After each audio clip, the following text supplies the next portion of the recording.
Hi Andy, do you want to come on in and have a seat? I'm Dr. Taylor, I'm the on-call psychiatrist for this afternoon. I got a call this morning from your family doctor because I think you went to see him this morning along with your mum, and I gather that things have been a little bit difficult for you. You've had some rather distressing experiences.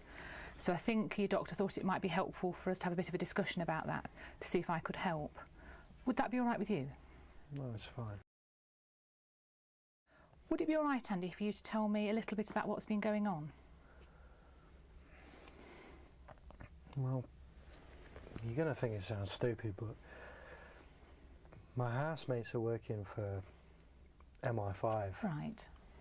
And they're doing stuff to my brain. Okay.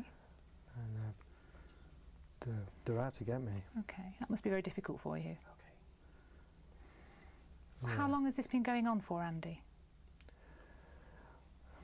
About 2 months. Right. And how did you first work out that this is what was happening? I came home one time and they'd moved the TV to the other side of the room, Right. and I knew then. And what was it that you knew at that moment? That they were for MI5. Right. Okay. Okay. So it's been going on a couple of months. Yeah, this new lecturer started at uni, Right. and he works for MI5. Right. And he basically drafted my housemates in, turned them against me. Okay. Yeah. Okay. Now I've noticed a couple of times while we've been talking that you've sort of looked round you into the room as if you're checking for something. Could I ask you what's happening at those times? Well, I can hear them talking about me. Right. Who is it you can hear? My housemates. Right. So that you recognise it as their voices? Yeah, I can hear them all the time. Right. How many voices can you hear, Andy? 3. There's 3 of them. Okay. And do they sound real, like my voice sounds talking to you now? Yeah, it's odd. It's like I can hear them when they're not here. Right. And so what they're not when they're not in the house with you? yeah, it's like they're in the other room or something. Okay. Okay. And can you hear what they're actually saying? Yeah, they're talking about me. Right. Okay. They're always talking about me. Okay. They're always commenting on everything that I'm doing. Right. Can you give me an example of what they would say? Well, like if I'm packing my bag to go to uni or something, they'll comment on that, like he's left the house now. Or, okay. Okay. you know. Anything else? Do they ever talk to each other, perhaps about you? Yeah, that's what they do. I mean, and now they know. They've sort of twigged that I know about them now, Right. and they're saying like I'm making trouble. Okay. And that they're going to sort me out. Okay. Okay. What about actually talking directly to you in the way that I'm talking to you now? Does that ever happen, Andy? No. Okay. So you've been hearing the voices of your housemates. Have there been any other changes? Have there been any changes perhaps to the way you're thinking? Sometimes people tell us that their thinking changes in some way. So for example, they might feel that they're getting thoughts put into their head that aren't their own. Have you had any experiences like that? Yeah. I do think things that aren't me. Like they're putting stuff in my brain. It's not me. I'm not thinking. So different like thoughts in your brain. Yeah, that's right. like it's stupid stuff as well. It's like the other day I suddenly just started thinking about some woman in Coronation Street. I don't watch any of that crap. Right. So it's not your kind of thing normally. Right. They're not my thoughts. Right. Okay. And do you have any idea how that's happening, or who's responsible? It's MI5. It's this chip they've put in my head. Right. Okay. And I can feel it all the time. Okay. So you're getting thoughts put into your brain that aren't your own. What about a different sort of experience? What about the experience that somehow other people are able to know what you're thinking, even though you haven't actually told them? No. Nothing like that? They're just putting stuff in my head. Just putting stuff. And can I just check, Andy, as well, that you're not getting the experience when your thoughts just stop altogether, like you have no thoughts left? No. If anything, there's too much in there. I wish I could unplug it. Okay. Okay. Just get this thing out of my head. Right. And you mentioned this chip or this device in your brain. Do you want to tell me a bit more about that? Well, it's a tracking device, so they know where I am at all times, and I can feel it moving around, like rotating around. So you around. can feel the physical sensation in your brain. Okay. Okay. That must be very difficult for you. I don't know why they're doing this to me. I've done nothing wrong. Okay. Can I just check, are there any problems, Andy, with the rest of your body? Any changes in sensation or any bits that feel different in any way? No, I feel fine. I'm not. Right. I'm not ill or anything. I just want this thing on my head. Okay.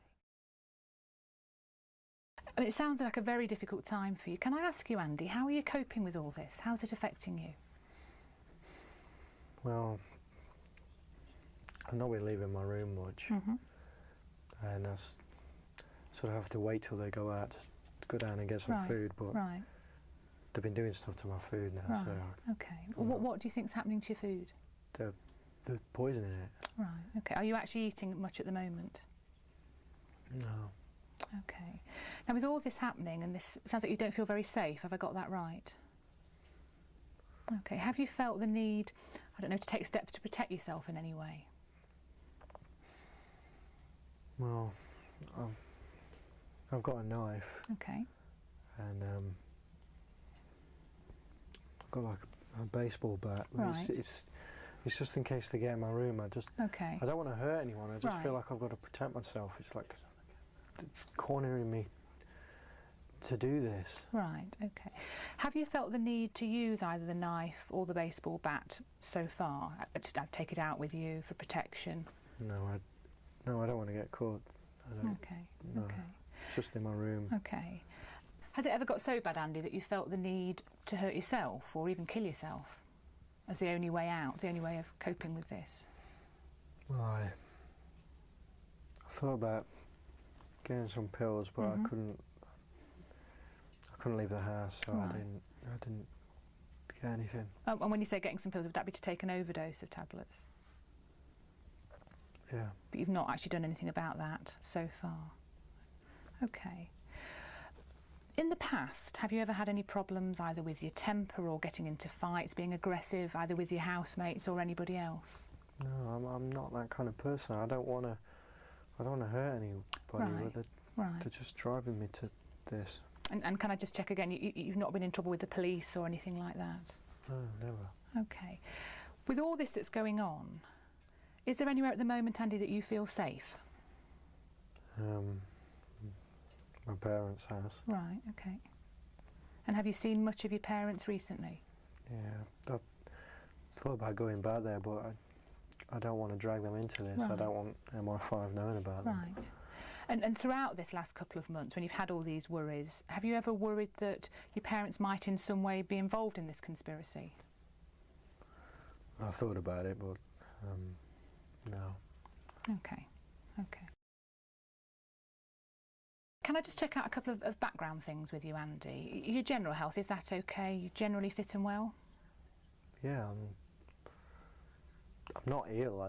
There's nothing wrong with me. Okay. It's just this thing in my head. Okay.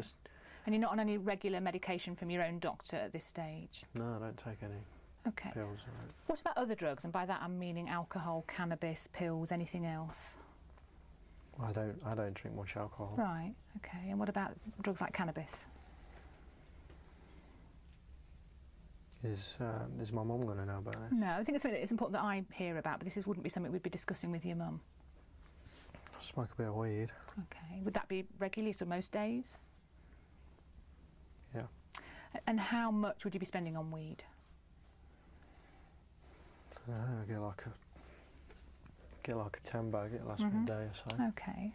So you have a 10 bag lasting you a day of weed. Any other drugs? I'm thinking in particular things like speed or pills. Done a bit of speed. Okay. Is that on a regular basis, Andy?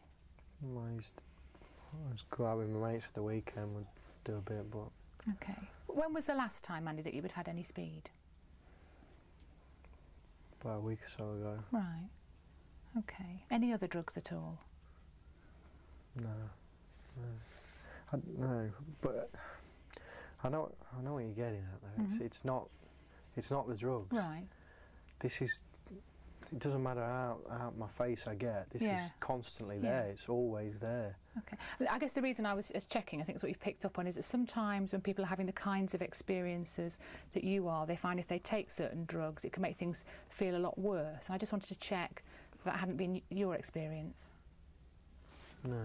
Okay, okay. I appreciate from what you're saying that you're really very worried about this MI5 conspiracy and that that's the cause of the difficulties that you're having at the moment. I just wanted to check with you, do you think it could be due to anything else? I mean, I've obviously met other people who've had similar experiences, and sometimes they're extremely stressed, some people might be actually mentally unwell, and just whether any of these things might be relevant to you at the moment. No, because I'm not ill. Right. It's them, and I've read books on this as well. The government know about them. Right. They know that they do this to loads of people. I don't know how they can get away with it. Okay. I've done nothing wrong. I don't know why they're doing this to me. Okay. I just want it to stop. Sure, and I think I can appreciate that. I guess what I'm wondering is whether you think there's anything that someone like me might be able to do to help you as a doctor, that sometimes meeting with someone like a psychiatrist or having medication, or for some people even coming into hospital for a short time might be helpful. Do you think any of those things would help you at the moment? I don't know. I mean, I'm only here really because of my mum. Right. I don't want to worry her. I've tried to talk to her about it, and she doesn't understand. She doesn't really believe me. I mean, do you believe me? Well, I certainly believe, Andy, that you're having a really difficult time at the moment. I guess what I'm not as sure about is what's causing this, and I'm less sure this is due to MI5. I guess what I'm wondering is that perhaps you're not as well as you might be at the moment. I mean, we've been through a lot of questions, and what I'm thinking is we need to try and come up with a way of supporting you through this. So I'm wondering, because I know your mum is, I think she's waiting in the waiting room, it might be a good chance now to get your mum in, and then perhaps the three of us can put our heads together, have a bit of a discussion about where to go from here, and try and think of getting you some proper support. Would that be all right if I got your mum in? Okay. Okay, if you want to sit there then, Andy, I'll just get your mum. Okay.